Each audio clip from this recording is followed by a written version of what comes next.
It's always, is this working? Can you hear? It's always great to be the last speaker because you get to stave people off from nodding off. So I want to tell you a little bit about my life in some hope that it'll tell you a little bit about theories of change and theories of giving and theories of philanthropy.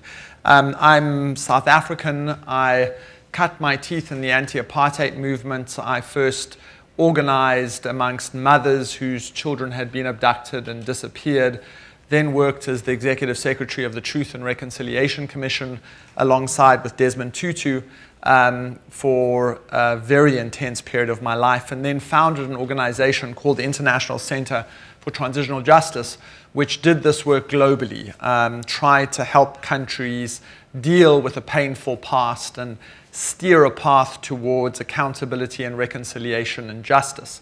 And I'm now the CEO of a luxury fashion brand, which makes sense. So I suppose I owe you an explanation of how I got from there to here.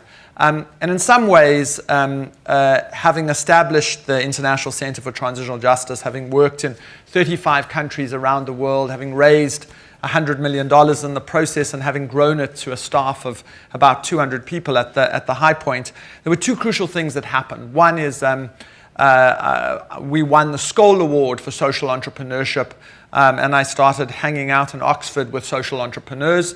And two, I was chosen as a young global leader and started going to Davos, of all places.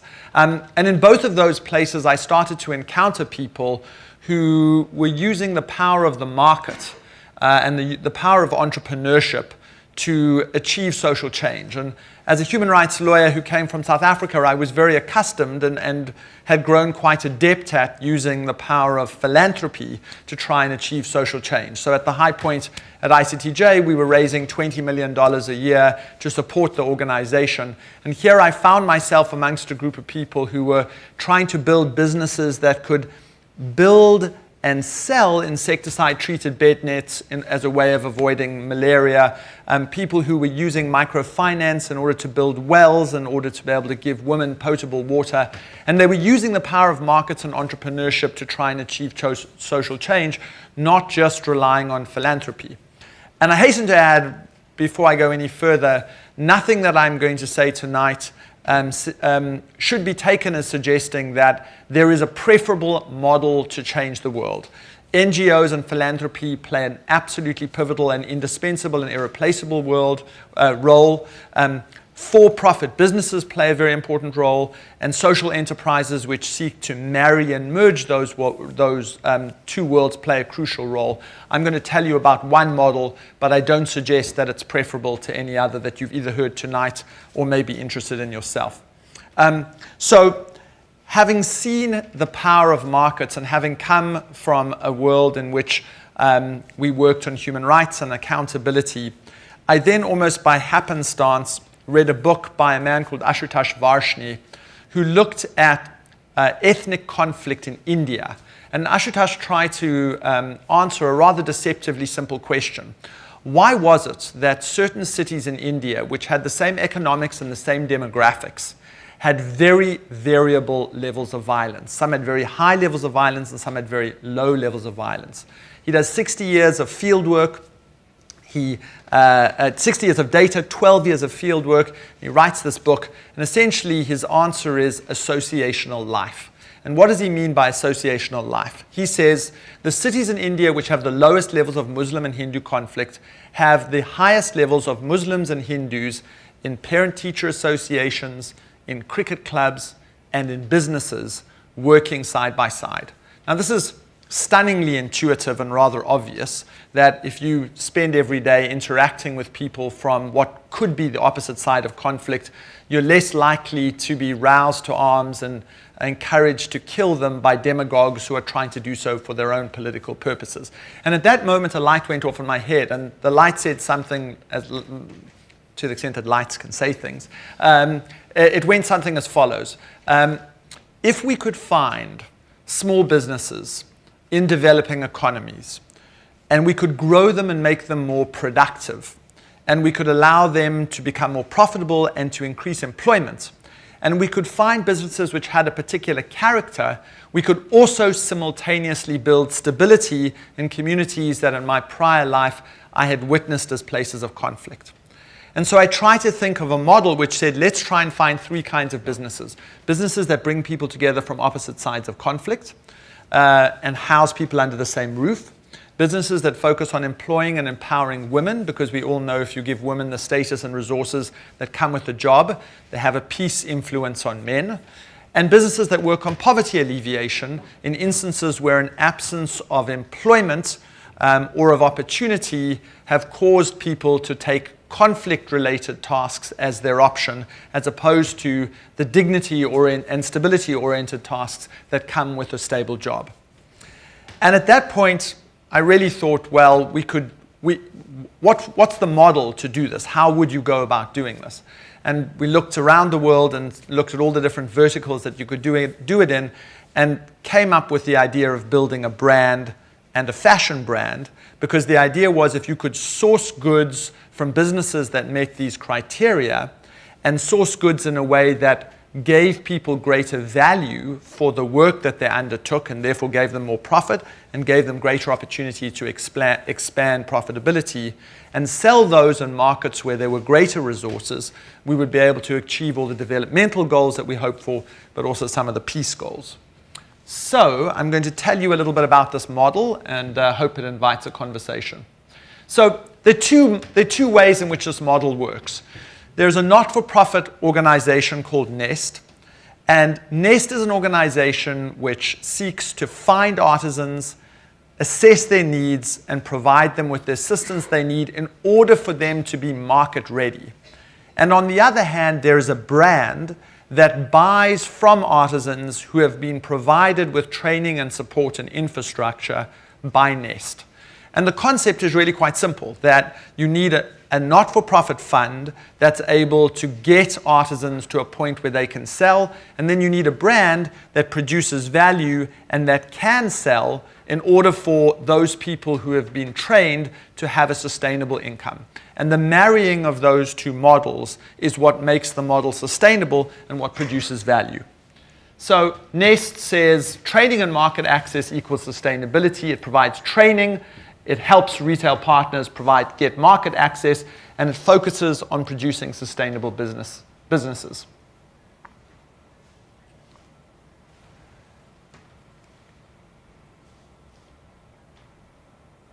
So the methodology is to assess the needs of the artisan partners, to educate and develop the artisan partners, to connect them to a marketplace in order to produce sustainability. And the artisan partners that Nest selects must show strong leadership, they must be scalable, and they must be able of transforming their communities, and they must be working towards alleviating poverty, empowering women, or promoting peace. And Nest works on design and skill building, on providing facilities and safety, and providing people with business acumen and leadership development, providing people with technology and English literacy, and does so by delivering industry experts. It has a summer professional fellowship program which sends people from around the world to work with artisans in emerging economies and employs in-country staff to be able to provide sustainable assistance to artisans. And it does both monitoring and evaluation. It both audits how artisans produce, it makes sure that they perform according to a code of ethics, and it does both business reporting and a social survey in order to assess that artisans' lives are indeed improving through these interventions. So two quick examples. Nest and Mayet, the brand that I'm about to talk about, found a group of carvers of horn and bone and hand pourers of brass jewelry in Kenya. And the artisans really produced stuff that was sold mainly in local markets and to some limited extent was exported. And both through Nest and Mayet, we worked very closely with the artisans in order to get them better carving skills, better equipment, better tools, better approaches to design, in order to take what was rather rudimentary objects and turn them into much more valuable and covetable objects.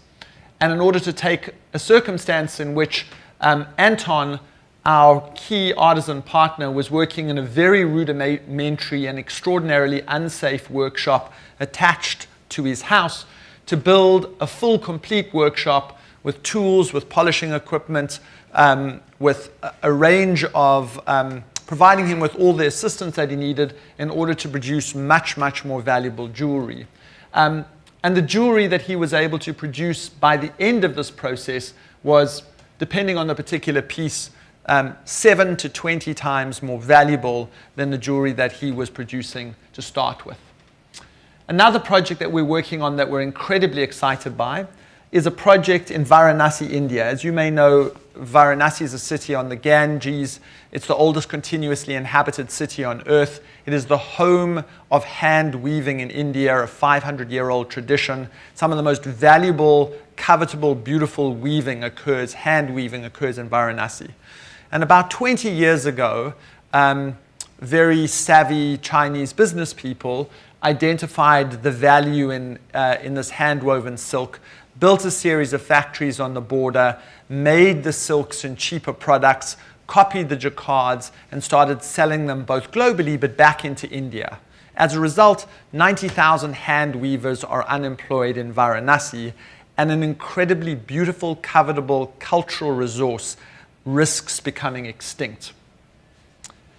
So what we have done is produce, together with the very famous and wonderful British architect, Ghanaian architect who now lives in Britain, David Adjaye, a silk facility that we hope to break ground on in the next couple of months, which will house weavers in Varanasi on the banks of a tributary and give both Muslim and Hindu villagers an opportunity to work side by side, but also a way to produce in a much more beautiful and productive way. So I'm skipping through these images.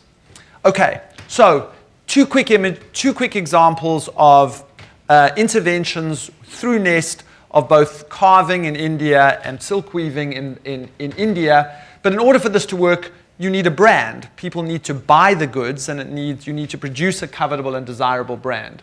So Mayet is a luxury brand. It says it's pioneering a new luxury by celebrating the rare and unexpected. It's rare skills from unexpected people, unexpected places. It's built an entire media strategy to have the brand distributed. It shows its collections on the Paris runway, whether it's block printing from Jaipur, whether it's hand-woven silks from Varanasi, whether it's embroidered goods from Ahmedabad, India, where Muslim and Hindu women work together to produce embroidery, whether it's hand batiks from Indonesia, again, hand embroidery from Ahmedabad. And it's developed a bit of a celebrity following, from Kate Hudson to Charlize Theron to Alicia Keys to Kate Moss. And now I'm going to show you a few videos which give you a sense of the world of Mayet plus Nest. So the first video is a video of Daria Weboe, who's one of the world's most recognized supermodels, wearing products produced in India, in Jaipur and in Varanasi.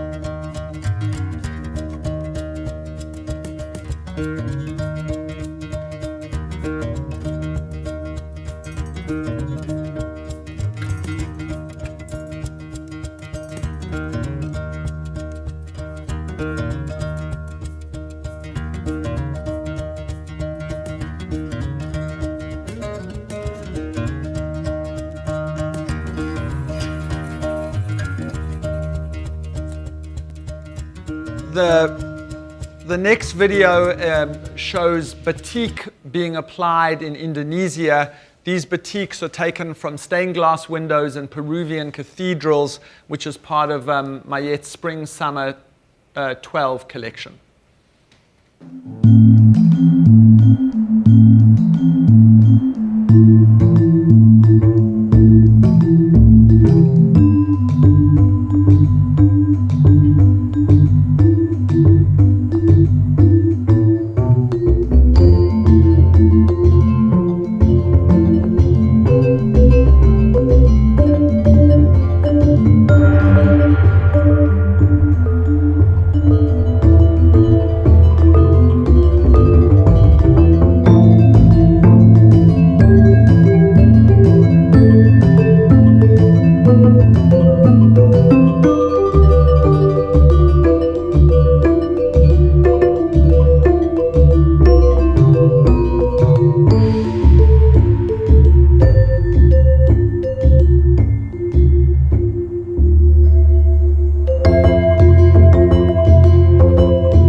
next video shows fine jewelry being produced in Jaipur, which is one of the most legendary places for the production of jewelry.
And the final video, which we'll end with, is a video which shows hand weaving of silk in Varanasi. And these hand weavers will be housed in the David Adjaye facility that I referred to earlier.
And with that, I end.